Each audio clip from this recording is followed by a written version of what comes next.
Hello, everybody, and welcome to our Thursday IC Topic Chats. Today is Thursday, the 19th of January, 2023. We are being joined today by two guest hosts, Becky Garrow and Jessica Sickler, and they're going to be talking about managing remote teams. This is a great topic for a lot of us who have either multiple staff who are in different locations or folks we work with who are maybe subcontractors or we're the subcontractors to them and how to operate with that. So as you know, we meet every Thursday at 11 Central or noon if you're in the East Coast time zone, and you can do the math and figure out wherever you are. And feel free to join us every Thursday from now until the end of time, at least for as far as I can see. So with that, I'm going to pass it over to Becky and go ahead, go crazy. I will go crazy with managing remote teams. Thank you so much, Matt. Hello, everybody. Pleasure to see you here today. This is actually a training that I do. It's typically a 4 or an 8-hour training. Don't worry, I'm going to try to keep it to 10 minutes today, but just sort of overarching practices, and I'll be co-presenting with Jessica Sickler. So my goal is just to kind of cover the overarching practices for managing remote teams and especially hybrid remote teams. Jessica Sickler is going to go into a little bit more just about sort of your business strategies with this, insurance and employee considerations. So I'm going to start with the macro. There's really 5 things you want to be paying attention to when you are managing a remote team. Ensuring team trust, ensuring that your team has psychological safety, of course, setting clear expectations, managing by context versus control, differences between hybrid and fully remote teams, and then, of course, as always, communication. So that's actually 6 things, not 5 things. One thing I think that is important to state too, a lot of us here as working as independent consultants or managing remote teams, you're probably already doing a lot of these things. So hopefully this presentation will let you know not only the things that you can continue to do, but maybe new ideas for ways that you could be more efficacious in your management style. So the first thing is trust. Do you have team trust? Do team members trust each other? Do your team members trust you if you are the leader? If you are the leader, do you trust your team? So trust is one of those things that it's not really given, it's not really earned, it's reciprocated. It's important for managers to create opportunities for individuals to feel trusted, to act in trusted ways. You can do this by starting small, demonstrating you trust your team to get their work done without constantly being monitored or micromanaged. But really, I like to put this first because nothing today we talk about matters if you do not have team trust. So if your team doesn't trust each other, if they don't trust you, if you don't touch them, you can be the best manager in the world and you're not going to get the results you want. Second thing is psychological safety. So this just means that if you have a high performing team, they are able to suggest ideas, admit their mistakes, come to you with problems, and take small risks without being embarrassed or punished by the group. Punishment can come in many ways. We think a lot of time of someone being put on administrative leave or somebody maybe not being eligible for a promotion, but really you can demonstrate that you don't trust your team and don't have psychological safety by rolling your eyes during meetings, by cutting people off when they're talking, and other small little things. So it's really important to have psychological safety, and psychological safety requires trust and respect. We're all evaluators here. It is important to set clear expectations. So with respect to managing remote team, what are your rules of engagement? So remote work is going to become a lot more efficient and satisfying if managers set expectations for the frequency and the means on which you will meet. What does your remote, your in-person or your hybrid remote setup look like? And what boundary supports are in place for employees to not be working tremendous hours or not really understanding or being clear on their goals? So it is important also to set clear remote work policy examples. Every team dynamic is different, right? So here are just a few examples of things that you may want to set, right? If you're having problems with chat, if you're having a crush of email, if people are respecting responses to email within 15 minutes, I like to encourage managers, if you're managing a large team, then to hold office hours, right? This can be a great opportunity for your entire team or your clients to come in and ask you questions. This can really cut down on email frequency. Fourth thing is leading by context, not control. There is an entire book that is published about this. I have a resource list for anyone who is interested. But this is where you are focusing on outcomes, not activities. Again, if you've been successfully leading or managing remote teams for a while, you are probably already doing this. But there is a tendency, especially in the United States, to really gravitate towards the right, to think about managing our teams as like an assembly line. Think of the Model T, right? Everybody's got their position on the assembly line. It's all a well-oiled machine. We're actually not looking for a lot of creativity in the way we are building a car on the assembly line because safety is our number one priority. That is different. I am assuming pretty much everyone here is managing a team of knowledge workers. So these are people that are probably sitting at their computer and using their brain, or out in the field using their brain to collect, analyze, process data, come up with outcomes, and doing a lot more communication maybe from a seated position, right? So this is a knowledge worker. So it is important that you give your team the context in which they are working, right? Because in remote teams, if you are remote, you cannot rely on just showing up as a measure to your company. However, it is super sad, but super true that showing up is actually a measure of an employee's value to many companies. How many times have we worked somewhere and someone's like, oh, that Matt Feldman, he gets here every day at 8. He only takes a 30-minute lunch and he is out at 5. He's the best employee of all time. Look at his colleague who's showing up at 8:15, always cutting out at 4:45, takes a 35-minute lunch. What I notice about that is that nobody is talking about the actual outcomes. They are leading by control, not so much by context. What is the context of our work? One example of this, let's talk about salesperson. So if I were managing a team of salespersons, if I were managing them by control, I would be looking at the number of calls they made, how often they were at or left their desk, how long they took for lunch, scrutinizing those clock in, clock out things, right? If I am leading this team by context, I will be looking at the number of sales they made, the total value of the sales they made, maybe customer satisfaction metrics. I faced this a lot during the COVID-19 pandemic, providing support for an agency that hired a huge amount of contact tracers, and they really started focusing on the number of calls that people were making. And we were like, pause. If we have a client on the other end of the line who has recently lost a spouse to COVID, who is maybe losing a sense of income, that's not a 2-minute contact tracing call. That's 30 minutes. What's our ultimate goal here, right? So looking and leading by context, not control, providing that to your staff. There is a huge difference between managing a hybrid remote or a fully remote team. Hybrid work is much more complicated. This will require intentional planning from you as the leader, right? So it is important if you are requiring people to come into the office on certain days, or if you are having a designated difference between remote and in-person employees, clarify. Why are you working remotely? Why are you requiring people to come in person? So for example, Adam Grant likes to say, our office is for building community and culture, the digital space for reflection and deep work. For me, with some of my clients, in-person work is for meetings and large strategic planning sessions, maybe a SWOT analysis, things that are typically more difficult to do in a virtual setting. But we will use remote for minor check-ins, right? Think about choice versus coordination if you do decide to require people to come into your office.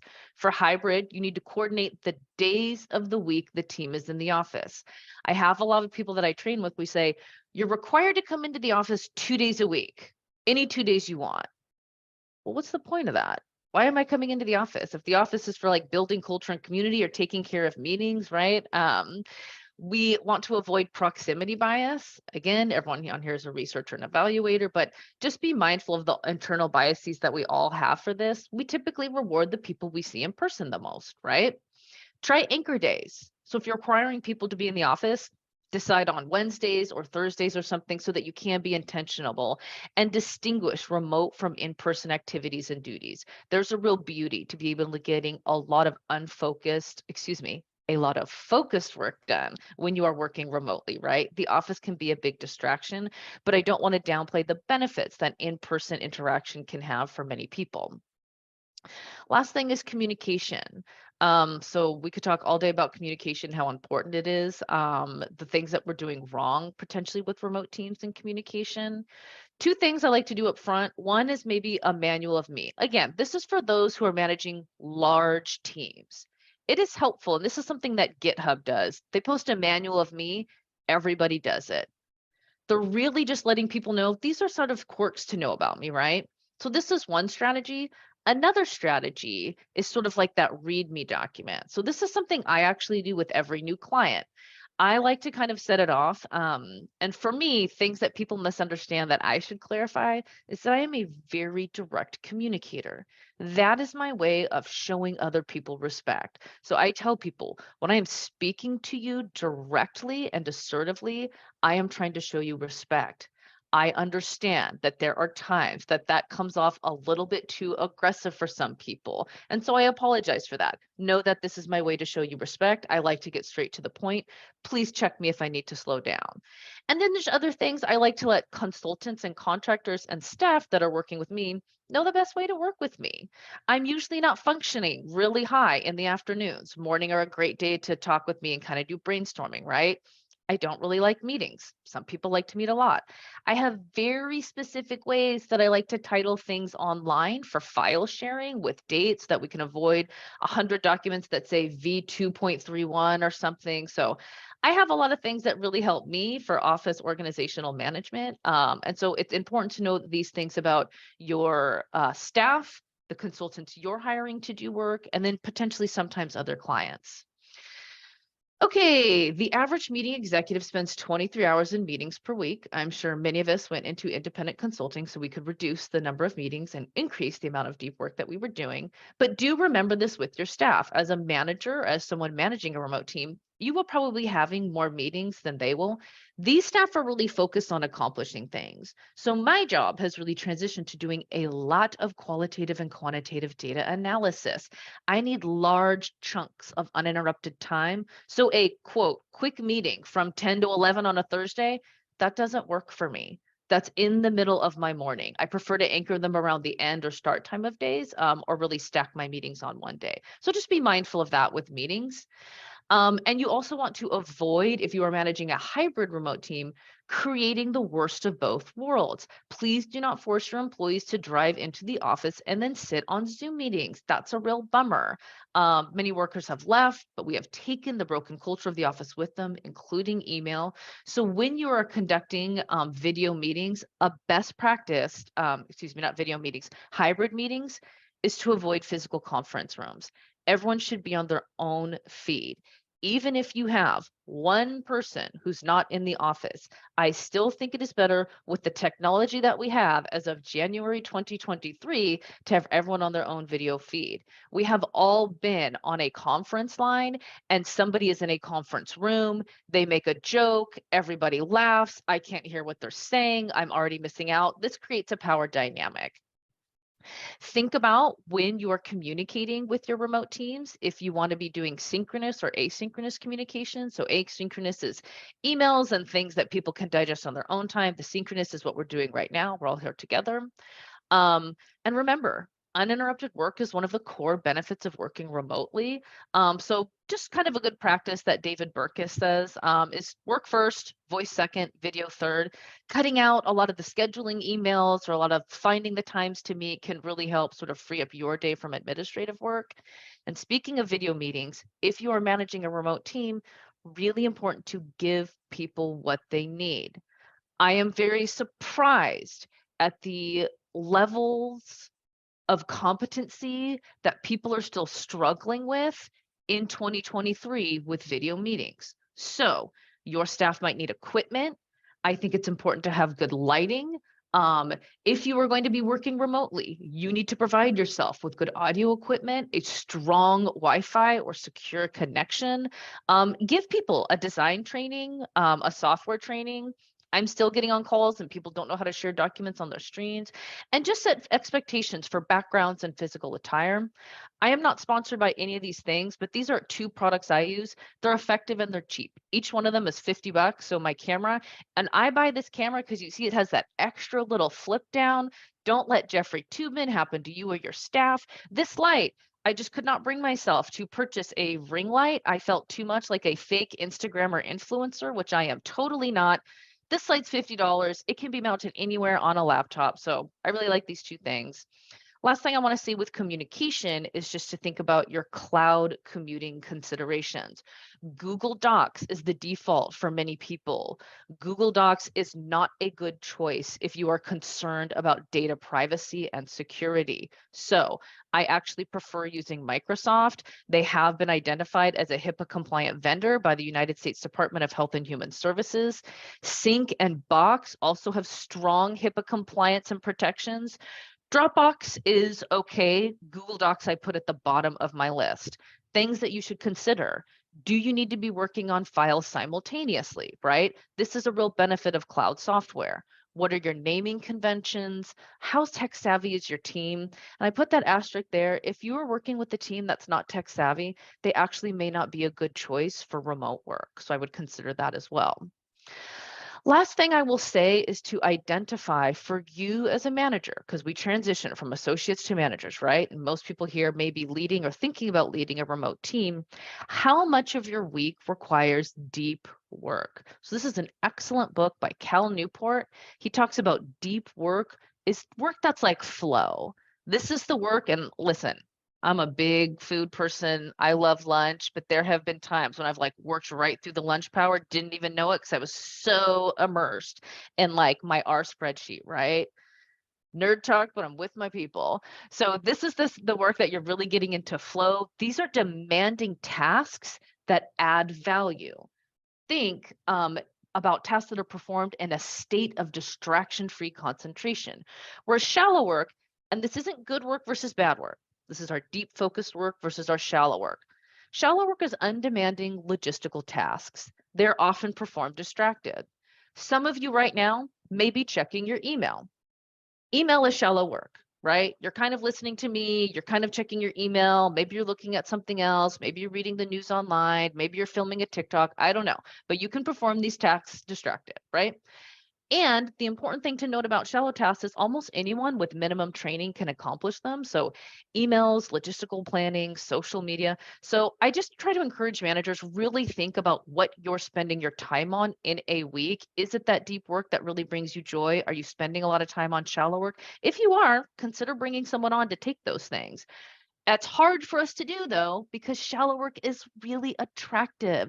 It makes us feel productive. It's rich in personal interactions. It's emails, it's chats, it's meetings, right? And we enjoy that. So just an important consideration. Okay. I'm a big email bully. And some of you are asking, why are we talking about email? This is about managing remote teams. We have all defaulted to relying way too much on email as managing remote teams, right? It's because we can't do that quick, hey, do you have 5 minutes? Oh, hey, I saw you in the break room. Oh, right. So we've really begun to rely on email. Email is amazing. It has been transformative in the way that we have done work, but it is also bogging us down. So according to Harvard Business Review, the average office worker checks email every 6 minutes. Every 6 minutes. This is horrifying, right? We are not going to be able to get into a state of distraction-free work if we are checking our email every 6 minutes. So what I like to do is identify, why am I checking my email? There's typically 3 categories. Category 1, I'm bored. I am craving a dopamine hit of distraction. I want to feel productive. I am procrastinating on writing an evaluation plan, whatever it is. Category 1 is I'm bored, don't want to be doing what I'm doing. Category 2, I must. This happens to all of us, right? I must check my email. It's a required job function. But when I talk about category 2, I'm talking more about the customer service worker, someone who's working at Zappos and responding to customers' complaints.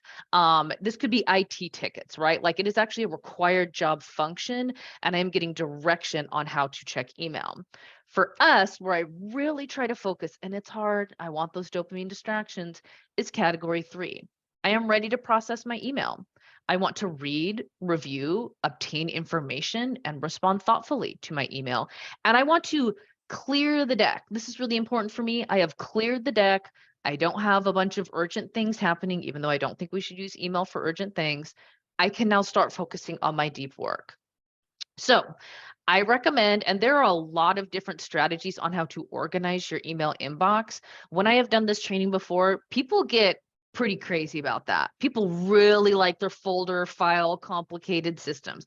I don't do that, so I'm not going to talk about that. You manage your email inbox any way you want. This is a way to approach checking your email, though. Science says email batching works. It reduces your emotional exhaustion, especially if you're working in an industry or a company that deals with high email volumes. And it's also important, this goes back to setting clear expectations. Set expectations on how often you or your staff should be checking email with each other and with clients. So I cannot answer how often you should check email. I do suggest you don't check it every 6 minutes. To my knowledge, no one here is working in customer service and needs to be responding to emails on a constant basis. Check your email maybe once an hour. I check my email twice a day. I check it at 10 and at 3, right? Sometimes I'll do a closeout session at the end of the day and get my email inbox to 0, but I check it twice. I respond thoughtfully. I get back to what I need to do. Often for me, checking email is the quote break. It's the little reward I give myself. I've reached a good stopping point in my data set. Let me check email, right? Think about the intervals that work best for you. And please do know you do not need to answer emails right away. So receivers of email will overestimate how quickly we expect responses, especially to non-urgent emails. Non-urgent emails feel more urgent for receivers if we're sending them during off hours. There's an email urgency bias. This is not good for yourself, your clients, or your staff. You can reduce this bias by explicitly noting your response speed expectations to your staff and clients. I have really set an expectation that I will respond to your email within 24 hours, not 1 hour, not 2, within 24 hours. If you need something urgent, please call or text me. I will know that this is of heightened importance, right? But email, I'll get to you in 24 hours. Now, one of the benefits, so I don't teach this to my clients, but I think it's important to talk about here. One of the benefits of being a independent consultant is sort of that freedom to work where you want. We've talked about that before, and sort of special key performance indicators that Matt and someone else whose name I'm forgetting talked about. You may not work on Wednesdays and kind of catch up on email and other tasks on Saturday afternoons, and you have a really good work-life balance. That's amazing. Hold those in your email outbox. We don't want to set the expectation that you're working 60 hours a week all day on Saturday, right? So the recommendations are really to stop sending emails during off hours. And our secret here today with independent consultants is it's okay to draft them and keep them in that draft or the outbox, right? Stop checking emails during off hours. I have removed all email from my phone. I do not check work email on my phone. If I need something important, I make sure that it's in an app, like for travel. It's just too distracting. It's too easy to get sucked into work. That's a good boundary I've put in place for myself. Not because I'm high and mighty, it's because I can't resist. You know, if I know work email's there, I'm like, oh, let me just check it really quick. I'm standing in line. Then I'm feeling this pressure to respond. Whereas I've noticed my behavior when I come in the next day, it's fine. Nobody died. No one here is working in an emergency room. And then I just always like to put my picture of the salmon, which is my joke, because salmon swim up the string and tuna swim down the string. So can you go upstream with emails? Identify, why are you getting so many emails? If this is an issue for you, why is your team sending so many emails? Are there regular check-in meetings, office hours, or other ways to communicate so that you can reduce the administrative burden and focus on providing the coaching and support to your remote teams rather than spending all the time on Slack and on Outlook. So that is all I have for my presentation. So I am talking about the managing the business side when you have a remote team, and the 3 big topics were managing the human resources, managing the legal obligations, and managing risk around that. And so where I come from this, I'm not a lawyer, not a CPA, not an HR pro, but have been in-house and have been remote when the rest of the team is in-house and have managed staff. And now I'm the owner of a multi-state firm with my team entirely remote, and we have been for quite some time. And so that's sort of what I draw on. And what I'm going to try and focus on is the things that are unique about managing when your team is remote and when you're dealing with some of those challenges. So on the human resources side, everything that Becky talked about absolutely still applies here. And that's the foundation when you're managing people, obviously. I like to think about the fact that the managerial skills are exactly the same as when you're in person. You're just having to apply them without that observational evidence of what you see when you're in the office day to day, and get those people's reactions, see if they're struggling, things like that. So I won't dwell here. So some of those other sort of unique attributes. One of the things I definitely recommend is formalizing expectations. I know we talked about expectations earlier, by having a remote worker policy and something that's actually written down. These are some of the things you might think about including in them. And some people are like, oh, we don't need anything that formal. We're cool, we're casual, we know each other. But what writing it down does is a couple things. One, it forces you as manager or owner to be intentional about what your expectations are, to really put some thought into it, and what you mean.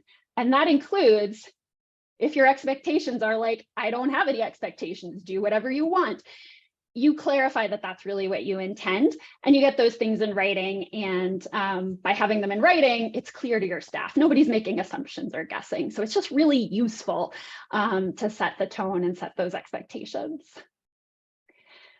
And Becky may have talked about this. Ensuring staff have all of the equipment they need to really function remotely is also critically important. And that goes from physical space, furniture, hardware, software, all of those things, which are some of the things you'd want to outline as you're thinking through those expectations of who would provide what, who's paying for what, how do you set those things up and make sure they're in place. But again, not making assumptions, or not making people who are working remotely make do with whatever they happen to have around. You want them to be as fully resourced as someone who in the office is, however you're going to do that. Another sort of human resources related issue is, if you have teams working remotely, you may be working across state lines, and that can present new challenges for your benefit situations and things you're trying to give to your employees, particularly health insurance if you're in the United States. It's a patchwork, and it's solvable. There are options, but it can be a little bit trickier, just as like a heads up on that front. So I'll jump into the next section, which is some related legal obligations that can pop up that are different when you have remote staff. Again, not a lawyer, but things I have encountered. One of the first things I always think about is, if you're managing a remote team, which I think was sort of our original title, that person probably is an employee, not really a contractor, if you are managing them and their work. And this is the handy dandy rule of thumb checklist from the Department of Labor. And I think it's a really important distinction because contractor is not the same as employee, and there really is a difference. And I think it's a really important workers' rights issue. Just because it's difficult to make someone an employee doesn't mean you shouldn't do it. Often the first thing people talk about is the tax burden, the money that they have to pay, their half of Social Security taxes, the employer half, but that's not remotely it. These are like just the things I could come up with off the top of my head, that the burden is being shifted to a contractor that is normally an employer's responsibility. If someone's running their own business, they're used to it. This is the cost of doing business. We all do it all the time. But for someone who's really functioning as an employee, we shouldn't be putting all of that on them. That's the employer's responsibility. And that is why that checklist matters and should be adhered to. What it does do, though, when you have remote employees is perhaps you're considering, again, hiring across state lines. That can trigger various requirements legally and tax-wise, because it's where your employee physically works, and sometimes contractor, that will drive obligations that you have. So being aware of that, again, totally solvable. but being aware that where they live will kick that in. Also, it means if you have remote staff who suddenly want to move because they're remote and that seems super easy, you're going to need to make it clear to them that we need to talk about that first, because it does create business implications. All right, and then the third topic I was going to bring up was managing risk, which, again, trying to think about what's unique. There's always risk with every business venture, but when you have remote employees, people working from home bring in a new and broader set of risks than people who are in the office with you.